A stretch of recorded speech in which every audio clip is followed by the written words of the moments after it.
최태민 목사가 기념사업 일을 돕고 있었습니다.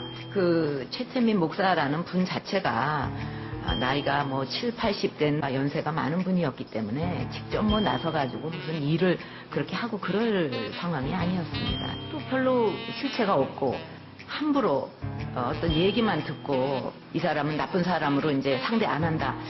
이런 식으로 한다는 것은 오히려 지도자로서 문제가 있지 않겠는가. 정윤혜 씨는 벌써 수년 전에 저를 돕던 일을 그만두고 제 곁을 떠났기 때문에 국정 근처에도 가까이 온 적이 없습니다. 분명하게 말씀드리는데 실세는커녕 전혀 관계가 없어요. 자, 2007년 그리고 이제 최근에 있었던 박근혜 대통령 얘기를 들어봤는데 최태민과 정윤회 두 사람에 대해서는 얘기를 했지만 사실은 어느 누구도 대통령에게 최순실의 존재를 직접 물은 경우는 카메라 앞에서 물은 적은 없었기 때문에 지금의 상황이 좀 이를 얻습니다. 자, 아직까지는 지금 대통령의 저 말은 네. 거짓말이 아닌 거죠. 어찌 보면 최순실이라는 존재가 등장하지 않았기 때문에. 그런데 제가 오늘 깜짝 놀란 게 뭐냐면요. 이 전에 그 대변인을 지냈던 전효옥 과거에 네. 대변인이 새로 책을 하나 냈는데 네. 오늘 기사들이 발췌돼 있더라고요. 깜짝 놀란 대목들이 있는데 네. 이 전효옥 씨가 이 박근혜 대통령이 큰 영예 시절이었을 때 네. 70년대 청와대에 있었던 건 아닙니다. 네. 근데 그 당시에 청와대와 관련됐던 네. 공직자가 나중에 자신을 찾아와서 육성 고백했던 내용을 들은 내용을 기술하고 있어요. 근데 거기에 최태민 얘기만 나오면 네. 뛰쳐나갔다라는 대목이 나와요. 네. 밤 12시에도 최태민으로부터 전화가 오면 큰형애가 뛰어나왔다. 근데 그때는 70년대이기 때문에 통금이 있었던 시절이었다. 네. 청와대 경호실이 발칵 뒤집혔다. 왜 그랬을까? 그래서 이 청와대 직원은 도감청을 했다는 얘기를 적고 있습니다. 이 사실인지 이건 팩트가 좀 확인이 필요한데 네. 이 전효옥 작가의 육성 기록인 거죠. 전에 들은 이야기에. 네. 그런데 도감청 내용은 정말 말하기가 민망한 내용이다. 라고 이 새로 나온 책에 쓰여 있다고 해요. 네. 이게 지금 기사화가 돼 있습니다. 그거를 좀 낱낱이 밝혀야 우리가 최태민과 당시 박근혜 이 시작됐던 관계의 연유를 좀 알 수 있지. 지금은 일단 한 명은 이제 이미 작고한 상태고요. 우리가 아는 것은 지금 전 국민이 멘탈 붕괴에 빠졌던 게 뭐냐면 이 사람이 여러 번 개명을 했다. 개신교 목사인 줄 알았더니 승려였다. 뭐 등등 얘기뿐만 아니라 네. 큰 무당이었다라는 얘기에서 바로 박근혜 대통령과 당시 74년에 만나기 전에 여기에 대해서 여러 가지 설이 지금 나오고 있습니다만 네. 만나기 직전에 계룡산에서 원자경이라는 이름을 가진 큰 무당이었다. 네. 돌아가신 이제 탕명환 종교 연구가의 증언이죠. 네. 그렇다면 이게 좀 뭔가 너무 이상해서 국민들은 지금 여기서부터는 주술, 미신, 샤머니즘 이런 얘기와 연결이 되면서 이 끝을 모르게 된 상황이거든요. 그렇죠. 이걸 좀 정리해 주시겠습니까? 네, 지금 말씀하신 것처럼 도대체 박근혜 대통령은 왜 이렇게 모든 사람들이 멀리해야 된다, 나쁘다라고 얘기한 최태민 목사를 이렇게 믿을 수밖에 없었는지 이 부분에 대해서 정말 궁금해할 텐데요. 박지원 국민의당 비대위원장이 한 얘기가 있습니다. 들어보시죠. 최순실 씨의 선집 최태민 목사가 스스로를 미루기라 했습니다. 지금 상황은 박근혜 대통령께서 최태민, 최순실이 사교에 씌워서 이런 일을 했다라고밖에 볼 수 없습니다.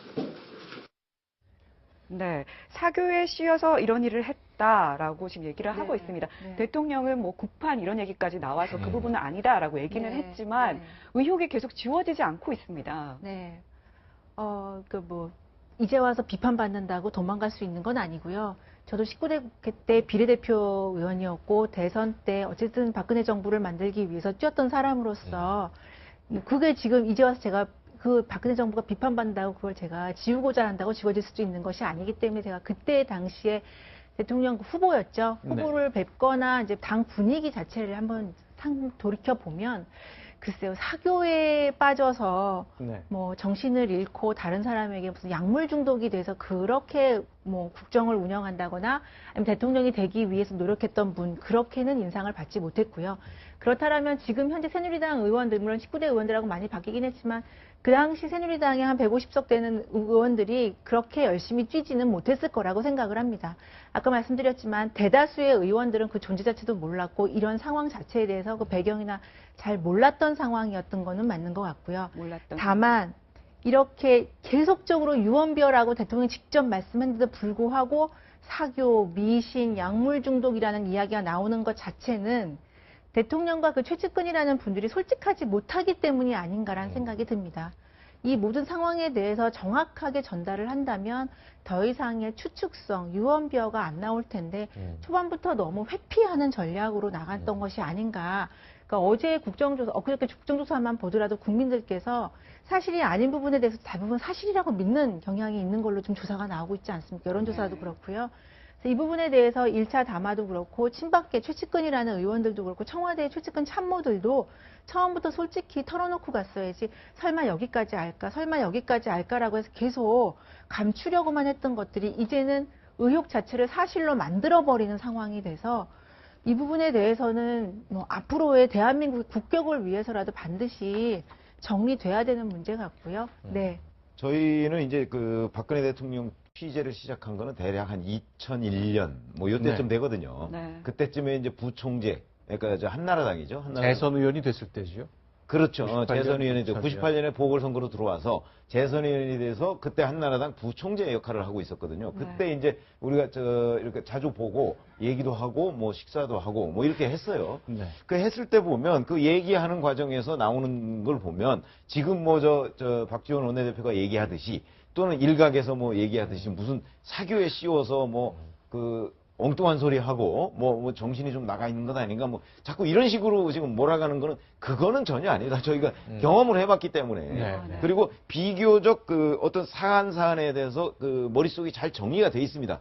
그 정리하는 거를 아마 그 당시에는 이제 정윤회 씨가 실장으로 모시고 있었을 때니까 네. 정윤회 씨가 그걸 했는지 아니면 뭐 최순실 씨가 그 컨텐츠를 넣어줬는지는 모르겠으나 이 같은 머릿속이 이 사회 문제에 대해서 굉장히 정리는 잘 돼 있습니다. 그래서 물어보면 그 부분에 관해서 깊이가 있는 건 아니지만 적어도 요거는 요렇고 요거는 저렇고 그래서 요거 해법은 뭡니다. 이런 식으로는 돼 있고 근데 이제 제가 박근혜 대통령 그때 만나서 느낀 거는 그런 거예요. 저희하고 대화를 하잖아요. 대화를 하면 박근혜 대통령 생각이 좀 잘못됐다고 생각하는 부분도 우리가 얘기를 하잖아요. 그렇죠. 그런데 그 부분에 관해서 본인이 교정은 안 해요. 절대 교정은 안 해요. 기자 말 듣고서 기자 말을 아마 옳다고 생각할 경우도 있었을 거예요. 그렇죠. 그런데도 교정은 안 되더라고요. 그래서 교정을 그거를 안 한다는 게 그 자리에서 안 한다는 뜻입니까? 그 자리에서 안 하는 거죠. 네. 아니 나중에도 보면은 결국 교정이 안 돼 있어요. 그런 거 보면 그거를 이제 기자들이 좋은 말로 자꾸 원칙과 소신이라고 썼고 네. 제가 이렇게 보고서 느낀 바로는 고집이라고 생각을 합니다. 저는 네. 그 고집이 참 대단하다 하는 느낌을 많이 받았거든요. 근데 그래서 박근혜 대통령 오늘날 사실은 이렇게 된 것도 저 고집이라고 하는 그 원칙하고 고집은 사실 동전의 양면인데 그 부분을 그 박근혜 대통령을 모시는 그 주변 참모들이 사실은 전혀 교정할 의욕조차를 보이지 않았던 것이 박근혜 대통령이 여기까지 온 것이 아닌가 싶은 생각도 듭니다. 네. 교정이 될 수가 없을 거예요. 왜냐하면 박근혜 대통령 살아온 인생을 보면 뭐 최태민 씨의 종교 문제도 나오고 더 뭐 추한 얘기들도 나오지 않습니까? 그게 진짜인지 아닌지는 우리는 알 수 없으나 그렇죠. 이게 박근혜 대통령 두둔하고 뭐 이런 개념의 문제가 아니라 박근혜도 인생을 한번 생각해 보세요. 어릴 때 공주처럼 살았습니다. 청와대에서. 박정희 대통령 제외하고 누가 박근혜 대통령과 노라고 말할 수가 있었을까요? 없습니다. 당시 학교 선생님이 그네야 너 그렇게 하면 안 돼 이렇게 할 수 있었겠습니까? 큰 영예가 학교를 다니시는데 그게 안 된다는 거죠. 그 옆에 있던 사람은 오직 최태민입니다. 그리고 80년대 나와가지고 삼성도지고 혼자 있습니다. 박근혜 대통령이 당시에 정상적인 사회생활을 한 건 아니거든요. 차라리 박지만 씨는 사고로 많이 쳐서도 정상적인 사회생활을 한 건 아니겠습니까? 사람들을 부대껴서 살면서 뭐 이것도 해보고 저것도 해보고. 근데 박근혜는 그게 아니잖아요. 혼자 삼성도에 올림머리하고 이렇게 있다가 유경재단 갔다가 집에 왔다가 주변에 있는 친구랑은 최순실, 최순도밖에 없지 않습니까? 그들이 박근혜 대통령 노라고 얘기한 적 있었을까요? 없습니다. 노라고 할 수가 없죠. 그리고 나서 집에 혼자 18년 동안 있다가 짜자잔 하고 국회의원이 됩니다. 국회의원도 아까 말씀하셨을 때 3년 만에 부총재를 달아요. 아무도 박근혜 대통령한테 노라고 하는 사람이 없죠.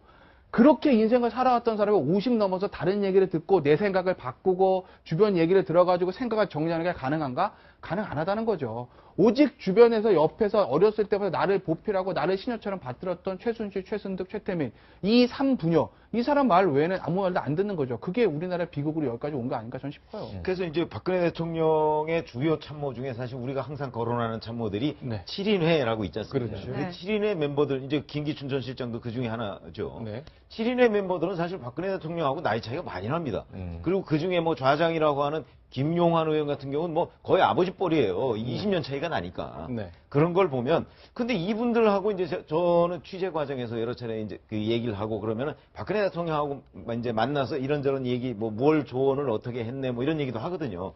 그때도 보면 제가 느낌에는 이분들도 그러니까 본인들이 모셨던 사람이 박정희 대통령이에요. 네. 그리고서 이제 지금은 그 박정희 대통령의 딸을 또 모시는 것까지는 아니지만 여하튼 주변 참모로서 역할을 하고 있는데 이 박정희 대통령과의 자기와의 관계, 그다음에 박근혜 의원과 자기와의 관계에서도 이걸 거의 공주처럼 대접한다는 걸 제가 상당히 많이 느꼈어요. 아, 그러니까 그래요?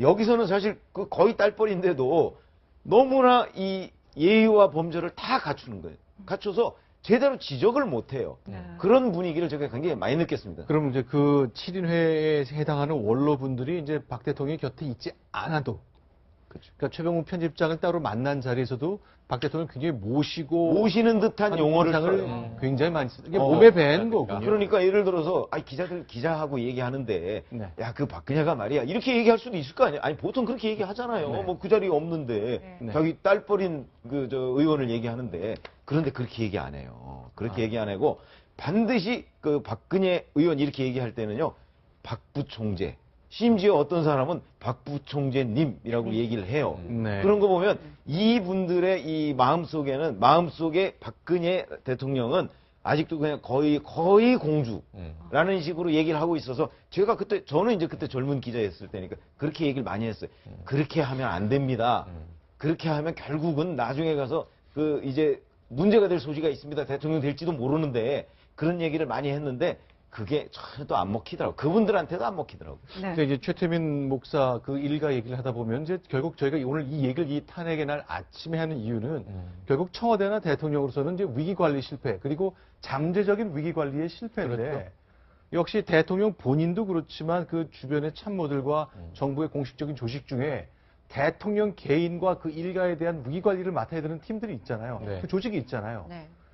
글쎄요. 아니, 작동 안 한 거죠. 이 작동을 완전히 안 한 거고요. 이 팀이 오히려 비선에게 공식적인 팀이 장악된 거 아니냐. 근데 한 가지 엊그제 청문회에서 미묘한 장면을 제가 봤는데, 이 고영태, 차은택 증인들이 나와서 이야기를 하다가 김기춘 전 실장도 그 자리에 있었습니다. 계속 뭐랍니다. 이거 한 200번 들은 것 같아서 머리에 그냥 다 각인이 됐죠, 국민들에게. 그런데 그 김기춘 실장에 대해서 최순실은 어떻게 생각했느냐? 고집이 세다고 했다. 굉장히 네. 좀 반감어린 얘기가 나와요. 저는 청와대 안에서 반드시 서로 모르는 관계가 아닐 것이라고 추정을 합니다. 확인되지 않았으니까. 그런데 김기춘 실장은 최순실의 존재를 마뜩해 하지 않았을 거예요. 공식적인 비서실장으로, 네. 박근혜 대통령을 모신 입장으로 이건 언제 사단이 나도 날 것이다 라는 막연한 불안감이 있었을 것 같고, 네. 막지는 못했으니까 이 지경이 된 거죠. 그리고 이제 최순실 씨는 청와대를 내가 장악했고 프리패스하고 있고 관저에서 일요일마다 밥도 먹고 문고리 삼방하고 회의도 하고 하는데 김기춘 실장이 잘 돌파가 안 됐을지 몰라요. 그래서 저 노인네 좀 어떻게 치워버렸으면 좋겠네 하는 또 공작을 했을지 모르겠습니다. 그래서 그 내부에서 비선과 실선이 충돌했던 것 아닌가 하는 정황이 청문회에서 조금 흔적이 나오더라고요. 그래서 이걸 좀 아는 분들한테 여쭤봤더니 그럴 개연성은 충분히 있다. 그럼 어쨌든 국민들은 농단 다 한 거잖아, 이 상황에서. 그런데 대통령이 이 최태민의 영향에 대해서 국민들이 우려하는 게, 대통령이 워낙 대중소통을 안 하세요. 현대의 지도자 중에, 이거 대중적인 지도자, 아까 처음에 우리가 리더십으로 시작했잖아요. 네. 이 리더십을 확보하기 위해서 소통하지 않고 되는 사람이 어디 있어요. 그래서 공주가 대권을 잡았다. 이거 매우 이상한 기이한 현상이 벌어진 건데, 대통령 말씀을 우리 미디어로 듣지 않습니까? 국민들이 들으면 자, 우주의 기운이 도와줄 겁니다. 혼이 비정상이 됩니다. 이런 얘기가 아무래도 이상하잖아요. 일상용어가 아니잖아요, 우리가 듣는. 그러니까 대중들이 이상하다. 그래서 희화화해서 붙인 이름이 유체이탈 화법, 이렇게 대통령에게 별칭을 붙인 거 아닙니까? 그러니까 뭔가 이상한 느낌을 대중은 취임 때부터 쭉 받고 있었는데, 뚜껑을 열고 보니까 비선이 있었는데 그 비선은 2대에 걸쳐서 대통령과 관계를 맺었는데 그 사람은 큰 무당이었더라. 그럼 국민들은 이제 경악할 지경에 이른 거죠. 실상과는 차이가 있다 하더라도. 그러니까 지금 촛불에 나오는 사람들이 대통령이 이상해요 라고 하는 지금 나름 마음의 어떤 심증을 가지고 지금 나오는 분들이 많은데 아까 말씀하셨습니다만 청와대가 이걸 해명하지 않았어요. 떳떳하게 좀 밝히질 않았어요. 지금 대통령의 얘기를 과거부터 계속 영상을 돌려보면 최태민 목사 문제 없는 사람입니다. 좋은 뜻을 가진 사람입니다. 저와 그러고 그렇게 깊은 관계 아닙니다. 계속 부인하는 상황으로 40년이 온 거예요. 근데 이제 와서 보니까 극 절친이었다. 이게 확인이 된 거 아닙니까? 그리고 대통령이 마지막에 하는 말이 뭡니까? 마음의 담장을 내가 낮추어서 사사로운 인연을 막지 못했다. 그리고는 나는 죄가 없노라. 이렇게 하시니까 그럼 또 유체 이탈이 되는 거예요. 그럼 누구에게 죄가 있는 거예요, 도대체? 네, 지금 방금 말씀하셨던 것처럼 국민들이 가장 큰 배신감과 분노를 느낀 부분이 그 부분이 아닐까 싶습니다.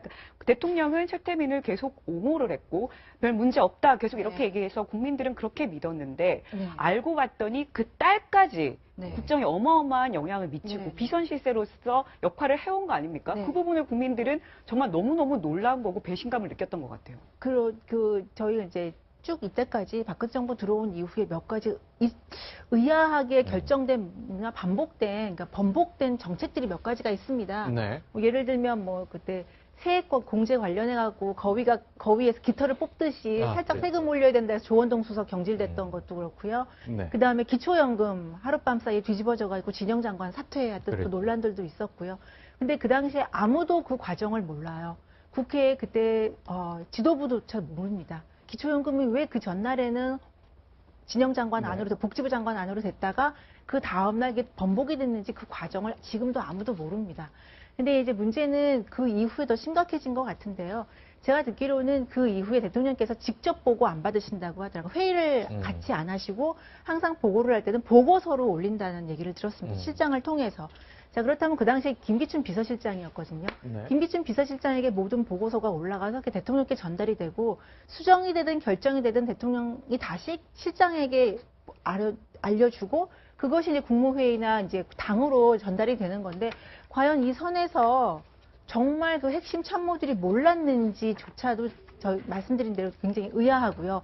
몰랐다고 하고 그리고 당신들이 낸 안과 너무나 다른 식으로 결정이 된다면 그때 문제 제기를 했었고 그때 대통령께서 변하시지 않는다면 사표를 내서라도 고치고자 하는 마음이 수정하고자 하는 마음이 있었다면 여기까지 과연 왔을까? 그러니까 결국은 자리 보전을 위해서 계속 대통령의 심기 보좌를 한 것이고 국정을 운영하는 그런 큰 정책들에 대해서조차도 국민의 목소리보다는 대통령의 심기 보좌와 그 비선에서 올라오는 것과의 뭐라 그럴까요? 타협이라고 할까요? 일종의 타협을 통해서 여기까지 온 것이 아닌가라는 생각이 들어서요. 국민들의 허탈한 마음이야 뭐 이루 말할 것도 없겠고요. 분노를 넘어섰다고 아까 제가 말씀드렸는데 분노를 넘어서면 이제는 의욕 상실이 되거든요. 아무것도 할 수 없는 이제 상태가 되는데 지금이라도 국정조사나 특검을 통해서 박근혜 정부의 핵심이었다고 하는 분들은 최소한의 역사에 대한 책임감이라도 수행하기 위해서 이제는 좀 밝힐 때가 되지 않았나라고 생각을 합니다. 네. 지금 얘기를 들어보면 참 막을 수 있는 기회가 여러 번 있었다 이런 생각이 듭니다. 박정희 전 대통령도 박근혜 대통령과 최태민 씨의 관계에 대해서 계속 문제를 제기를 했고 또 뭐 친구까지 했다 이런 얘기가 나왔고요. 그리고 주변에 7인회라든가 많은 사람들이 있었음에도 불구하고 결국 끊지 못하고 대를 이어서 대통령이 뭐 계속 함께 이 딸까지 대를 이어서 그렇게 함께 하는 상황이 벌어졌고 또 최순실 씨뿐만 아니라 장시호 씨, 뭐 그다음에 최순득 씨 그 일가가 다 이렇게 국정농단에 참여한 거 아니겠습니까? 막을 수 있는 경우는 많았던 건 맞죠. 근데 아무도 그거를 제거를 못한 거 아니겠습니까? 박정희 대통령 때문에 친구까지 했다라고 하는데 뭐 기록들 보면 뭐 결국 박정희 대통령이 뭐 그 당시에 유신 때 뭐 무소불위의 권력을 휘둘렀다고 하더라도 아버지는 아버지입니다. 그러니까 엄마 일은 딸에 대한 막 그런 게 있었던 것 같아요. 근데 딸이 저렇게 뭐 저 사람 좋다는데, 저 사람 믿고 의지한다는데, 내가 어찌 저거를, 뭐 이러다가 박정희 대통령 돌아가신 거고요. 그리고 80년대 와가지고 노태우 대통령 때 그다음에 민정 라인에서 조사를 했다고 하는데, 그래서 보고서 보면 쭉 보면은 뭐 그때 최태민 씨 일가 재산 얘기 쭉 나오지 않겠습니까? 그런데 그 당시에 박근혜 그 유경재 이사장은 일반인이에요. 일반인이 최 씨 일가하고 잘 지내는데 그 당시에 노태우 정부에서 무슨 권한으로 거길 야 니네들 헤어져라고 합니까? 너 최태민을 놀지 마. 너 최순실 멀리. 그거 할 수가 없는 부분이거든요. 그게 안 되는 거고. 가장 아쉬웠던 건 사실은 2000년, 98년도에 달성의 국회의원 돼가지고 정치권에 들어오면서 거기서 자정자격을 통해서 걸러졌어야 되는데 이상하게 박근혜 대통령은 당시에 보면 일종 신비주의라고 그럴 거예요. 모든 것이 장막에 쌓여 있어가지고 안으로 코어로 들어갈 수가 없었어요. 외부에서도. 2007년에 이명박 대통령과 경선 과정에서 그게 다 나왔죠. 아마 이명박 대통령 그 당시에 측근들이나 참모도 알고 있을 겁니다. 정두원 전 의원이 그런 얘기 하잖아요. 내가 입으려면 조금이라도 알게 되면 너무 추한 얘기들이 있어서 국민들이 난리가 날 거다. 그런 얘기 하지 않습니까? 그렇죠. 그 당시에 내가 이명박 대통령의 측근이라는 생각을 해보면 이걸 밝히는 게 굉장히 부담이에요. 여기서 뭐 우리가 조사해봤더니 최태민 씨랑 최순실 씨랑 이러이런 관계가 있다라고 막 밝혔다고 합시다. 그 당시 국민들 그걸 믿었을 것 같으세요? 무슨 소리야? 당신이 BBK니까 우리 공주님을 이렇게 음해하려고 하는 거야. 이 얘기가 나왔을 거라고. 실제로 제 얘기가 아니라 당시에 이명박 캠프에서 아주 깊게 관여하셨던 분들 제가 얼마 전에 우연히 만나가지고 아니 근데 그때 그 얘기 왜 안 하셨어요? 어떤 이런 얘기를 하시더라고. 야 그때 우리가 그 얘기 했다고 봐. 믿었겠냐 사람들이? 오히려 우리한테 흑색성전하고 난리가 났을 건데 그리고 우리가 경선 이겼는데 그 다음엔 더 못한다는 거예요. 대통령 된 다음에 반이나 정적인 박근혜를 제거하기 위한 이런 수단 아니냐 이렇게 볼 수도 있으니까. 그러니까 이게 쌓이고 오다가 여기까지 온 거죠. 그러니까 우리 국민들도 마찬가지고 뭐 저도 뭐 그 사람 중에 한 사람이라 할 수 있겠습니다만 박정희 대통령 유산이 워낙 크다 보니까 거기에 가려 있었던 것 같아요. 박근혜 대통령의 책임을 엄중하게 묻지 않을 수 없어요. 아까 고집이라는 말에 답이 다 담겨 있어요. 네. 아무도 이 사태를 해결하려고 하지 않았다? 수많은 사람이 해결하려고 했습니다. 다 쳐버렸죠. 아까 노태우 씨를 얘기하니까 피부치가 했어요. 동생 박근영, 박지만 씨가 대통령에게 편지를 보내서 우리 누나가 지금 사로잡혀 있습니다. 떼어놓아 주십시오. 그래서 보고서가 나오지 않습니까?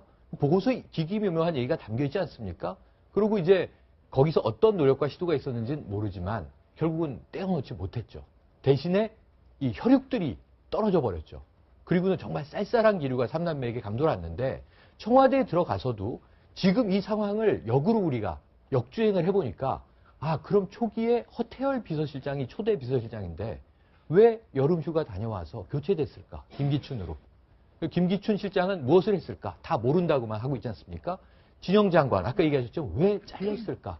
그때 대통령과 독대가 안 된다. 이런 얘기가 나왔어요. 문체부의 류진용 장관은 왜 그러면 나갔을까? 그 여러 가지 사단이 문체부에서 또 벌어졌죠. 그 이후에. 김종덕 장관 인사는 사실은 차은택이 스스로 놀라는 거 아닙니까? 최순실 씨가 장관감 하나 알려달라 그래서 자기 지도교수 알려줬더니 장관이 되더라. 놀라운 일을 얘기했잖아요. 그제. 이걸 보니까요. 그 외에 또 없었습니까? 이 공직기강 비서관실이 움직였어요. 보고서를 시장한테 올렸더니 묵살. 그리고 너 나가. 쫓아내서 지금 야당 의원 돼 있는 거 아닙니까? 박관천 전 경정. 감옥에 거의 갖다 나온 거 아닙니까? 최경락 이 경위는 자살하지 않았습니까? 그러니까 수많은 사람들이 이 비리를 알고 접근을 해서 이것을 바로잡으려고 노력한 일부의 사람들이 있는데 죽은 사람까지 나올 뿐만 아니라 옥에 가고 말이죠. 관직에서 물러나고 이런 일이 무섭게 벌어지고 있었던 거예요. 그럼 그것을 조금 안 사람들은 얼마나 두려웠을까요? 국민들이 이걸 다 알고 실체가 이런 거였어? 촛불 들고 100만 명이 광장에 나와서 이 실상을 다 모든 사람이 공유하기 전까지는 임금님 귀는 당나귀 귀다 하면은 나는 죽겠구나.